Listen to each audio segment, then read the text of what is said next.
The envelope was the kind you ignore until you can't. Off-white, folded just slightly off-center, stamped with a faded government seal that probably hadn't been redesigned since the 80s. It sat on my desk for 3 days before I opened it. I get these requests all the time. Supplier contracts, compliance flags, customs documentation, usually something mundane. This one was different. The request was tied to our U.S. operations, something about international transfers and irregularities and declared vendor relationships. Still didn't raise alarms. At Vance & Co., things passed through enough layers that anomalies were practically expected. Most of them landed on my desk eventually, and I cleaned them up, without asking too many questions. That was the arrangement. What cracked it wide open was an offhand phrase buried in the final paragraph of the letter. In reference to the performance-related incentives paid from account 3044-17-A. Account 3044-17-A. That was mine. Every division had its own assigned ledger routing. Mine was clean, obsessively tracked. I kept a physical backup of every authorization, every payment, every deviation. So I pulled it, and that was when I noticed it. The disbursement reports were full of irregular names, holding companies I'd never worked with, payments routed through Mauritius, vendor invoices for consulting services I never authorized and couldn't trace to any actual consulting. I thought maybe it was an internal mistake, a mislabeling error. We used to have those all the time, especially after the migration to the new ERP system.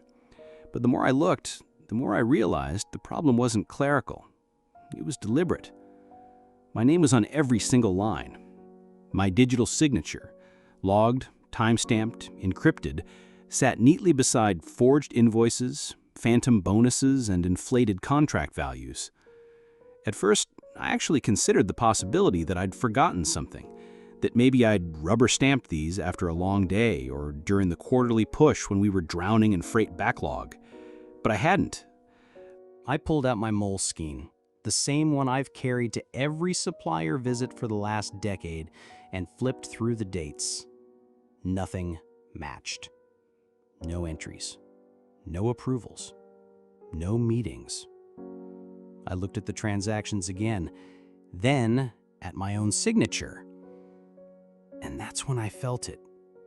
Like a cold floor beneath warm socks, familiar and chilling at the same time.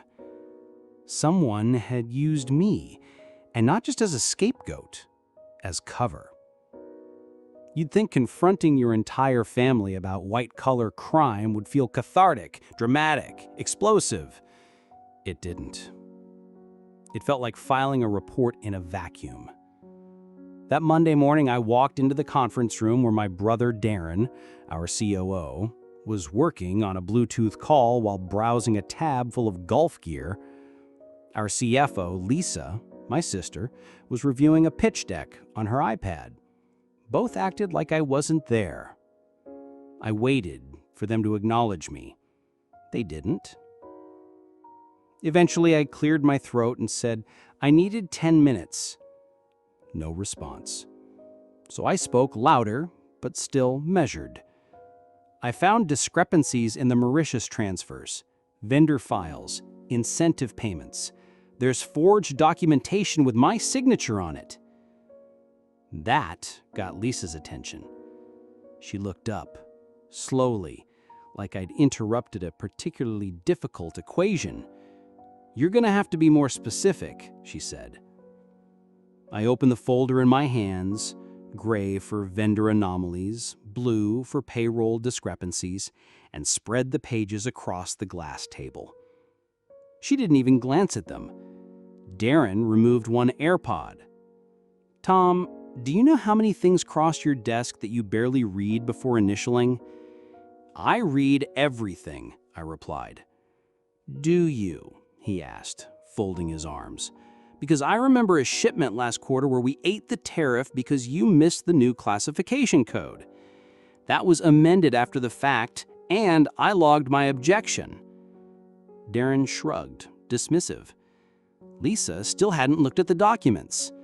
I turned to her. "We're using shell companies to launder consulting fees." She finally raised her eyes to mine. "Watch your language."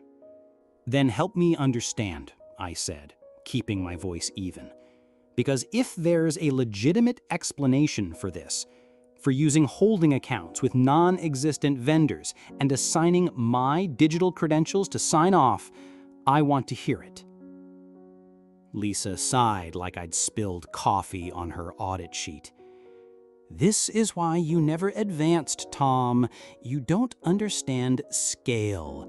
You're still clinging to your little supplier ledger like it's gospel. The company doesn't run on goodwill anymore." "No," I said. "It runs on misdirection, on theft." That landed. Darren scoffed and leaned back in his chair. "You're acting like this is some crime thriller. You know what this is. It's optimization. It's survival." I turned to him. "You've been stealing. From the suppliers. From the people I've spent my entire career building trust with." Lisa shook her head. "They'll survive. You're so sentimental about vendors. They'll still work with us." "Because they think I am the one they're working with." "Exactly," Darren smirked. That moment stayed with me. They weren't hiding it. They didn't think they had to. Because to them, I was a tool. A harmless little tool with just enough credibility to grease the wheels and not enough spine to jam them up. They used my name, my record, my relationships. And they thought I'd never push back. The next conversation was with my father. That one hurt more than I want to admit. He was in his study. The same study I used to sneak into as a kid when I wanted to feel important. I remember the smell of his old pipe tobacco, the sharp tang of varnished oak, the neat stacks of legal pads. It used to feel like order. Now it felt like residue. I walked in holding both folders. He was tapping away at his laptop. Didn't even look up. "Busy," he said. "What is it?" I stood there, stupidly, for a few seconds. Like maybe if I waited, he'd sense something was wrong and offer to listen. He didn't. "I need you to look at something," I said. I set the folders down in front of him and opened them to the key entries, the forged bonus disbursements, the shell vendor chain tied to the Mauritius accounts. Still nothing. I flipped to the ledger page with my forged signature highlighted. "You've been using my authorizations," I said. "Transactions I didn't process. Numbers I didn't touch." He finally looked up. His face was unreadable, but not surprised. "You wouldn't understand the complexities of keeping a company alive," he said. That line again. The one he used when I was 16 and caught him underreporting billable hours. The one he used when my mother discovered he'd diverted logistics contracts to a shell company Darren had set up offshore. The one he used when Lisa misrepresented margin inflation during a vendor audit and we almost lost our wholesale certifications. It was their mantra, a family prayer almost. You wouldn't understand the complexities. And just like that, I realized the rot didn't start with them, It started with him. He didn't authorize it, maybe, but he looked away. For years. And now, so did I. Later that night, I sat in the break room alone. It was dark, except for the vending machine light and the hum of the old HVAC unit. I had my Moleskine open. 2 columns, expose everything, walk away quietly. My pen hovered in the middle. I thought about Carla from Red Ridge, one of our oldest partners. She always took my calls, trusted my word even when things got messy. She once told me, "You're the only one who talks to us like we matter." She'd been underpaid for 3 consecutive quarters. They'd padded her freight and skimmed from her rebate pool. I thought about that moment, her voice on the other end of the phone, asking why the terms had changed. I had told her I'd look into it, and then I hadn't. I thought about my ex-wife, Rachel, about how she said during our last dinner together, "You always wait too long to call a thing what it is." I looked at the words on the page again. Then I crossed out both options and wrote something new. Burn the whole thing down, but do it clean. That was the night I decided. Not to scream, not to plead, not even to warn them again. I'd gather everything. Every traceable signature, every shell company registration, every audit trail they thought they buried. I'd go to Carla first, then the others, quietly, one by one. Not as an act of revenge, but because they deserved to know the truth. Because I couldn't keep building trust with one hand while my family cashed in with the other. Because it was never about the family name. It was about doing it right. I started with Carla because she never needed a preamble. Red Ridge was one of the oldest partnerships we had, and if anyone deserved the truth, it was her. She'd once invited me to her niece's wedding after a particularly hellish quarter. Said I was the only Vance who remembered her birthday, which was a low bar considering my siblings didn't know who she was. I sent the files encrypted, labeled plainly as Reconciliations Q2 to Q4. No accusations, no commentary, just the numbers. I followed it up with a short message. Carla, please review the adjustments to your rebate and freight credits. There may be grounds for further inquiry. Let me know if you have questions. Tom. She called within the hour. You serious? She asked. No greeting, just sharp disbelief, half hope. I wouldn't send this lightly. There was a long pause. I could hear traffic in the background, her dog barking at something outside.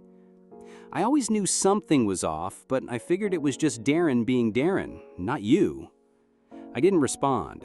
I couldn't, not yet. I'll pass it to our legal, but Tom, thank you. This means more than you think. I hung up and sat there for a minute, staring at the glass wall of my office. You could see the loading bays from here, trucks backing in, forklifts weaving between pallets. Business as usual. But everything had changed. That night, I opened a spreadsheet titled Clearing Ledger. I listed every vendor I'd personally vouched for, everyone whose trust I'd leaned on, borrowed against. One by one, I matched their records to what I'd pulled from the Mauritius account links. 27 vendors. At least 19 had been overbilled, shorted, or outright skimmed from. Some of the damage was small enough to go unnoticed. Others were staggering. I color-coded each entry. Red, fraud confirmed. Yellow, discrepancy suspected. Green, clear for now. By midnight, only 3 were green. The next morning, I went in early. Not because I needed to, but because I knew Lisa wouldn't be in before 9, and Darren would be working from home, which usually meant he'd check Slack once between tea times. I used the time to pull internal email threads, trace metadata, and cross-reference the archived vendor terms before Darren had scrubbed them from the server. I exported everything onto a secured drive and walked it to my car in my jacket pocket, like contraband. On the way back in, one of the warehouse guys, Mark, gave me a quick nod. "Morning, Tom." He always called me by name. Not sir, not boss, just Tom. That meant something. I returned the nod. Then I paused. "Hey, Mark," I said, "you still have those old shift rosters from last summer, the ones that were printed manually?" He looked confused but nodded. "Should be, in the break room filing drawer. Mind if I grab a copy?" "Knock yourself out." He didn't ask questions. He didn't have to. By noon, I had a record that proved we'd claimed overtime reimbursements for freight teams that hadn't worked, at least not the hours we billed to supplier accounts. Another red cell on the spreadsheet. The board caught wind on Thursday. Not from me, from Carla, or maybe Ravi from Cargoway. Someone had looped in a corporate compliance watchdog. Vance & Co. had always operated with just enough distance from its own conscience to dodge real accountability, but this time the vendors were talking, and they had paper. On 4:37 p.m., I got an email titled "Urgent, Internal Audit Initiated." There were no pleasantries, just a time, a location, and a request to bring any relevant documentation regarding ledger inconsistencies and international remittance records. I smiled. They thought they were still in control. The audit meeting was the following Monday.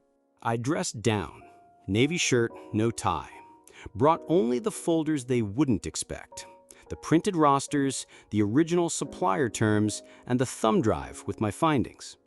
I left the damning files, the real stuff, in a safe deposit box downtown, just in case. The room smelled like cold coffee and nerves. Lisa was there, pale and rigid, wearing a blazer sharp enough to cut glass. Darren looked bored, but I could see the bounce in his knee. Across from them sat two external auditors, one from the compliance firm the board had contracted, the other from a legal firm that sounded like a hedge fund and billed like a war crime. I didn't sit. I stood at the head of the table and placed the files down. "I've documented 37 distinct irregularities," I said, "including forged authorizations, false vendor accounts, inflated rebate deductions, and manipulated freight reimbursements." Lisa raised her hand like we were in class. "None of that has been verified by our team." "Because your team is under investigation," I replied. Darren laughed. "Christ, Tom, you sound like you're trying out for a courtroom drama." "Maybe, but you're in it." He opened his mouth again, but the auditor spoke first. "Mr. Vance, we'll review these materials independently. You're free to submit a supplemental statement if you feel your role has been misrepresented." I turned to him. "I already have." That night, I drove to my father's house. Not to speak, just to see. His study light was on. I could see the silhouette of his frame, still hunched over the same old desk. Still writing something maybe. Still pretending this wasn't happening. I thought about ringing the bell.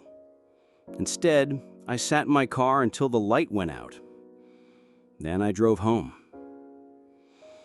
It wasn't over. The audits would take weeks. The litigation even longer. My attorney had warned me, this is a slow burn, not a clean cut. You'll lose things before you gain anything.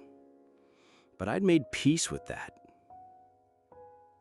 The Moleskine was open beside me on the nightstand. I flipped to a new page. This time there were no columns, just a single line at the top. "Build without them or burn it better." I underlined it. Then I slept peacefully for the first time in months.